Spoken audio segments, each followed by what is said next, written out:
Bonjour et bienvenue pour l'histoire d'une chanson culte, I Love Rock'n'Roll, le tube de John Jett, qui en fait était une reprise. En revoyant ce titre de The Arrows à sa sauce, John Jett a créé le tube qui a fait décoller sa carrière solo après la séparation de The Runaways.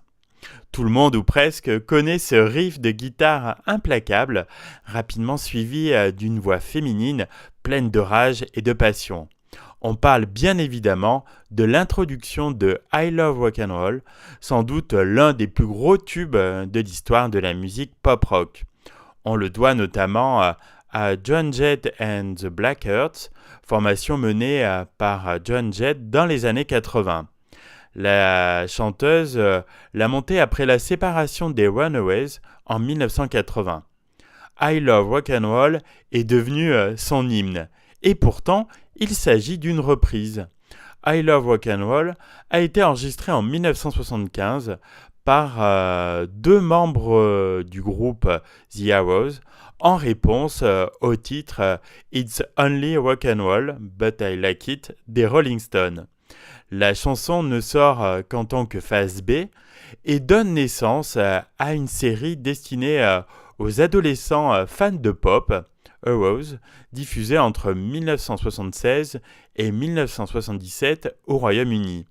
C'est d'ailleurs par ce biais que John Jett découvre I Love Rock'n'Roll alors qu'elle est en pleine tournée anglaise avec The Runaways en 1976. À cette époque, ce groupe punk 100% féminin est au centre de toutes les attentions, surmontant les obstacles ayant pu jusqu'alors empêcher l'accès des femmes à cette scène d'abord underground.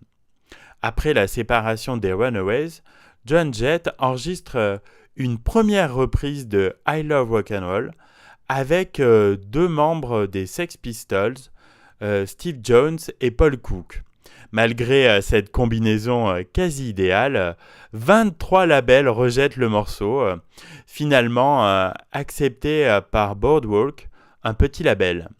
Elle l'enregistre à nouveau avec son nouveau groupe de scène, The Blackhearts, en 1981.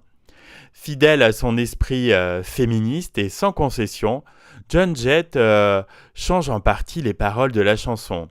Elle finit par raconter la rencontre entre une jeune femme et un jeune homme dans un bar.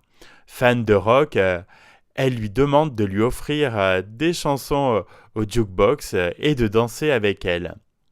John Jett a eu raison de miser sur ce morceau. Revu à sa sauce, I Love Rock'n'Roll fait décoller sa carrière solo. Écoulé à 2 millions d'exemplaires, il passe 7 semaines au sommet des ventes. La plupart des gens se souviennent de ce qu'il faisait l'année où il est sorti. Se félicitait-elle encore auprès de MTV en 1997.